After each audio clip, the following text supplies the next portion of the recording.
Hello students, welcome back to my channel, your channel Puneet sir की पाठशाला। और आज क्लास 9th चैप्टर 2 पॉलिनोमियल्स की एक्सरसाइज को धूम धड़ाके कैसे स्टार्ट करना है। तो बिना देरी किए इस लेक्चर को शुरू करते हैं। और इसके पहले वाले लेक्चर में मैंने आपको इंट्रोडक्शन खूबसूरत सा ब्यूटीफुल सा मैंने बता दिया था। तो ठीक है, आप लोगों ने अगर वो वीडियो नहीं देखा है तो link in the description, please check out करो। वो वीडियो देख के आओगे तो खूबसूरत मक्खन की तरह समझ में आएगा। लेकिन अगर आप डायरेक्टली इस वीडियो में आए हैं तो मैं थोड़ा बहुत इंट्रोडक्शन दे देता हूं। क्या था polynomial? Polynomial is nothing but a branch of mathematics. नहीं सर, एलजेब्रा के अंदर एक चैप्टर था और एलजेब्रा एक ब्रांच थी जो कि मैथमेटिक्स की एक ब्रांच थी जो कि डील करती थी वेरिएबल, कांस्टेंट और एक्सपोनेंट में। वेरिएबल क्या थे? जिनकी वैल्यू चेंज होती रहती थी, जैसे X Y Z A B C up to X Y Z. और थे कांस्टेंट जो न्यूमेरिकल वैल्यूज थी, इंटीजर्स थे प्लस के और माइनस के। और एक्सपोनेंट जैसे एक्स की पावर 4, वाई की पावर 4, एक्स वाई की होल पावर 4, ऐसे एक्सपोनेंट से डील करती है। फिर उसमें हमने टर्म्स को डिफाइन किया था कि टर्म्स क्या होती है। जैसे हमने कहा Y square is a term, और टर्म को अलग करने के लिए हमने क्या करा? हमने करा उनके बीच में साइन का उपयोग, जो कि थे प्लस और माइनस। फिर मैंने आपको डिग्री की भी हिंट दे दी थी कि डिग्री क्या होती है। मैंने कहा था degree is nothing but the highest power in a term. और एक पॉलिनोमियल की हाईएस्ट पावर वेरिएबल की एक्सपोनेंट, हाईएस्ट एक्सपोनेंट एक वेरिएबल के अंदर, एक टर्म के अंदर क्या होती है? Degree of polynomial. अब थोड़ी और बात कर लेते हैं और थोड़ा सा इंपॉर्टेंट डिस्कशन करते हैं, उसके बाद इन सवालों को निपटा देंगे। ठीक है, तो भाई डिग्री क्या होती है? फॉर एग्जाम्पल मैंने कहा था भाई X Y Z plus X Y square Z. अब इस ये पॉलिनोमियल है क्या?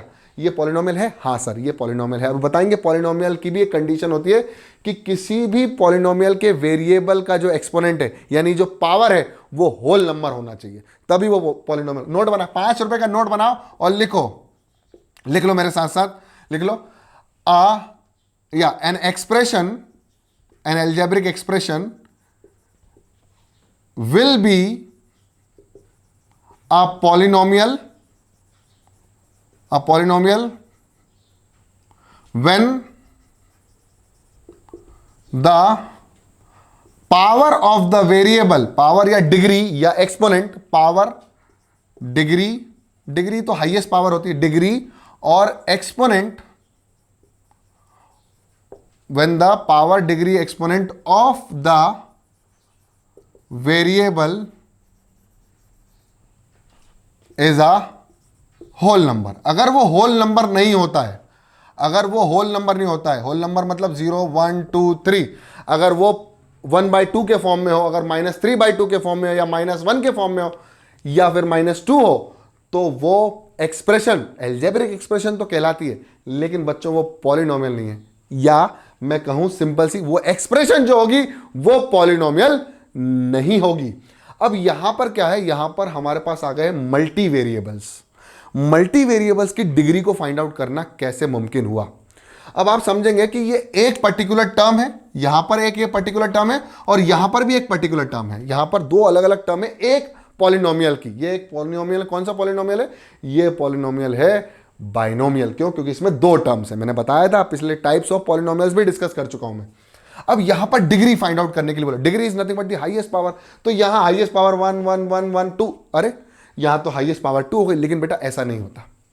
जब मल्टी वेरिएबल्स आ जाते हैं, मल्टी वेरिएबल्स का कंसेप्ट आ जाता है, जब मल्टी वेरिएबल्स का कॉन्सेप्ट आ जाता है, तो यहां पर हर एक टर्म के अंदर जितने भी वेरिएबल होते हैं उन सबकी पावर्स देखी जाती है, उन सबकी पावर्स देखी जाती है। यहां पर x की पावर 1 है, यहां y की पावर 1 है, यहां z की पावर 1 है, यहां x की पावर 1 है, यहां y की पावर 2 है, यहां z की पावर 1 है। अब सारे टर्म्स की पावर, या सारे एक टर्म के अंदर जितने भी वेरिएबल हैं उन सबकी पावर को प्लस करो। 1 + 1 + 1 3, 1 + 2 + 1 कितना हो गया? 4। अब चेक करो कि एक पर्टिकुलर टर्म में किसकी ज्यादा पावर है, किसकी ज्यादा एक्सपोनेंट है। तो यहां 3 और यहां 4 है, तो डिग्री ऑफ द पॉलिनोमियल क्या कहलाएगी?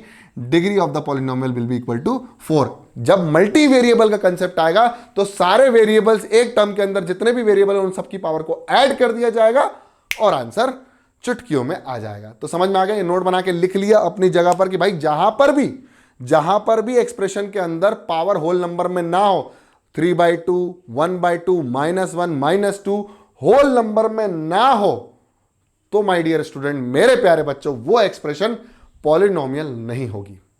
हमारा पहला सवाल इसी चीज से रिलेटेड है। Which of the following expression are polynomial in one variable?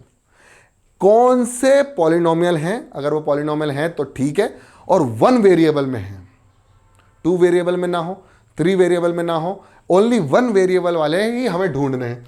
तो पहला सवाल अगर चेक करो तो मैं पहला सवाल यहां लिख रहा हूं, 4x² माइनस 3x प्लस 7। अब यहां पर केवल एक ही वेरिएबल दिख रहा है जो कि है x, उसका एक्सपोनेंट 2 है और इसका एक्सपोनेंट 1 है और इसमें एक्सपोनेंट 0 है। क्यों? क्योंकि सर x की पावर 0 का मतलब होता है 1। किसी भी वेरिएबल की पावर में अगर 0 आ जाए तो उसका आंसर होता है 1, यानी यहां पर भी एक वेरिएबल है जिसकी पावर 0 है, यानी ये 0 पॉलिनोमियल हो गया। बहुत बढ़िया, बहुत शानदार, समझ में आ गया। तो यहां पर क्या है, एक ही वेरिएबल इस्तेमाल हो रहा है। Yes, it is a variable, एक ही वेरिएबल है, और एक वेरिएबल के साथ साथ क्या ये पॉलिनोमियल है? क्या यहां पर पावर 2, 1, 0 है? क्या होल नंबर में पावर है? Yes, yes it is a polynomial, यानी it is a polynomial in one variable. खूबसूरती, एक नंबर, मजा आ गया मेरे प्यारे बच्चों, समझ में आ गया होगा आप लोगों को। सेकंड सवाल, दूसरा सवाल मैंने क्या बताया, y² प्लस ऑफ √2। अब उन्होंने कहा भाई क्या ये पॉलिनोमियल इन वन वेरिएबल है? क्या ये पॉलिनोमियल है? सबसे पहला सवाल अपने आप से ये पूछो, क्या ये पॉलिनोमियल है? क्या इसकी डिग्री या इसके वेरिएबल की जो एक्सपोनेंट डिग्री या पावर है वो होल नंबर में है? हाँ सर है, ये होल नंबर में 2 है, यहाँ तो y की पावर 0 है। इसका मतलब क्या हुआ कि ये पॉलिनोमियल है। क्या एक ही वेरिएबल इस्तेमाल हो रहा है? Yes, it is having only one variable, therefore yes it is a polynomial in one very. बिल्कुल आराम से पढ़ो, आराम करके मत पढ़ो, आराम से पढ़ो। लेटे नहीं पढ़ना है, अपनी डेस्क पे बैठे रहना है, अपनी कॉपी किताबें हाथ में लेकर नोट्स लिखते चलना है। खूबसूरत, बहुत बढ़िया। तीसरा सवाल 6,40,000 के लिए, ये रहा आपके कंप्यूटर स्क्रीन पर या मोबाइल स्क्रीन पर। 3√t plus t√2। देखो यहां कंफ्यूजन नहीं होना, 3√t प्लस t√2। अब जो भी बच्चे मेरे 8th क्लास के वीडियोस देखते हैं स्क्वायर एंड स्क्वायर रूट में, तो अगर √t आता था तो ये 100% श्योरिटी थी कि यहां पर t की पावर कितनी है, 1/2 है। अब यहां पर t की पावर 1/2 है, इसका मतलब वो होल नंबर नहीं है, वो फ्रैक्शन में आ गई। इसका मतलब ये पॉलिनोमियल ही नहीं है। जब ये पॉलिनोमियल ही नहीं है तो एक वेरिएबल और दो वेरिएबल से लेना देना क्या है? उसने बोला था कि find the polynomial in one variable, find the polynomial in one variable. तो my dear student, no, it is not a polynomial. खूबसूरती, एक नंबर, मजा आ गया, शानदार। चौथा सवाल भी लिख लेते हैं, फिर पांचवा सवाल भी कर लेंगे। y plus 2/y। अब यहां बच्चे देखकर कंफ्यूज हो जाएंगे कि सर यहां तो सबकी पावर, यानी सारे वेरिएबल्स की पावर, सारे वेरिएबल्स के एक्सपोनेंट, सारे वेरिएबल्स की डिग्री होल नंबर में। देखो यहां y की पावर 1 और यहां भी y की पावर 1 बेटा, लेकिन ये डिनोमिनेटर में, इसको न्यूमरेटर में कन्वर्ट करो तो आएगा आपके पास आंसर y प्लस 2y की पावर -1। अब देखो समझ में आएगा, जब y ऊपर आएगा तो -1 हो जाएगा। y की पावर 1 तो एक्सपोनेंट तो कैसा है, वोल नंबर में है, एक्सपोनेंट तो कैसा है, वोल नंबर में। यहां एक्सपोनेंट वोल नंबर में नहीं है, यहां इंटीजर में आ गया, माइनस आ गया। इसका मतलब it is not a polynomial. Polynomial ही नहीं है तो फिर वन वेरिएबल और टू वेरिएबल से लेना देना ही नहीं है, हमें तो पॉलिनोमियल ढूंढना था। पांचवा सवाल 12,50,000 जो भी दे रहा है उससे ले लेना। x की पावर 10, y की पावर 3, t की पावर 50। खूबसूरती, x की पावर 10, y की पावर 3 और t की पावर, एस सर प्लस लिख दो ना, हाँ ठीक है प्लस। t और प्लस में कंफ्यूजन नहीं होना चाहिए, ठीक है। खूबसूरती, अब देखो यहां पर एक्सपोनेंट होल नंबर में है, 0 मतलब 0 से लेकर जितने भी न्यूमरल्स हैं, होल नंबर्स हैं, वो सब न्यूमरल्स होल नंबर में है। इसका मतलब ये पॉलिनोमियल है। Yes it is a polynomial, yes it is a polynomial. क्या ये एक वेरिएबल में है?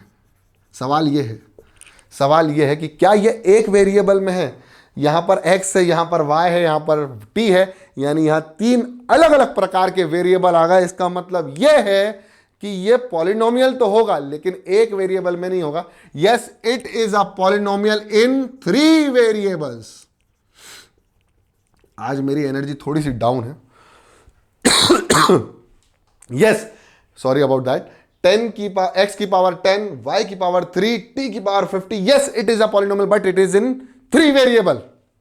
हमें कौन सा पॉलिनोमियल चाहिए था? एक वेरिएबल में, जो कि हमारे पास है पहला और दूसरा। ये तो पॉलिनोमियल ही नहीं है, ये तो पॉलिनोमियल नहीं है, और ये पॉलिनोमियल है लेकिन ये 3 वेरिएबल में है। समझ में आया क्या? मगज में आया क्या? उतार लो मेरे प्यारे बच्चों। और अगला सवाल मैं यहां सॉल्व करके बता रहा हूं और इसके बाद करूंगा लेक्चर को एंड। ठीक है, तो right the coefficient of X square. Right the coefficient. Coefficient क्या होता था? जो नंबर मल्टीप्लीकेशन में किसी भी वेरिएबल के साथ रहता था। तो यहां पर एक्स स्क्वायर का कोएफिशिएंट क्या है? यहां पर एक्स स्क्वायर का कोएफिशिएंट है 1 प्लस, यानी 1 प्लस कंपनी का नाम है मोबाइल की। यहां है 1 प्लस नहीं +1। ठीक है, तो इसका coefficient of X square, coefficient of X square is equal to +1, इसमें -1, इसमें π/2। आगे जो लिखा है वो सर चौथे सवाल में तो x की पावर ही नहीं है 2, तो क्या करें? तो इसमें +0 इंटू एक्स की पावर 2 लिख सकते हैं? बताओ, लिख सकते हैं ना? +0 इंटू एक्स, 0 से x की स्क्वायर करो तो कितना आएगा? 0, 0 में प्लस करो तो कोई फर्क नहीं पड़ता उस सवाल में। इसका मतलब यह हुआ कि इसका कोएफिशिएंट कितना है? 0। समझ में आया? Coefficient is nothing but the, जो न्यूमरल टर्म लिखी रहती है उसके साथ मल्टीप्लिकेशन या डिवीजन में। फॉर एग्जांपल अगर यहाँ पर देखो 1/2 डिवाइड में भी है, अगर मैं लिखा होता 1/2 एक्स स्क्वायर तो इसका कोएफिशिएंट कितना? 1/2। यस, अगर मैंने लिखा -1 एक्स स्क्वायर तो क्या है? -1। क्लियर? अगर -x स्क्वायर होगा तो भी -1 ही होगा, क्योंकि इसके आगे कुछ नहीं। तो ऑलरेडी अंडरस्टूड है, मल्टीप्लाई में 1 है, प्लस में 0 है। मैंने इसके पहले वाले लेक्चर इंट्रोडक्शन में खूबसूरत बातें कर ली थी। आई होप ये दोनों क्वेश्चन आपको समझ में आए। समझ में आए तो पसंद आए तो लाइक कर लो, चैनल में नए हो तो सब्सक्राइब कर लो, लाल वाला बटन है दबा दो। तब तक के लिए पढ़ते रहो और देखते रहो पुनित सर की पाठशाला। जय हिंद।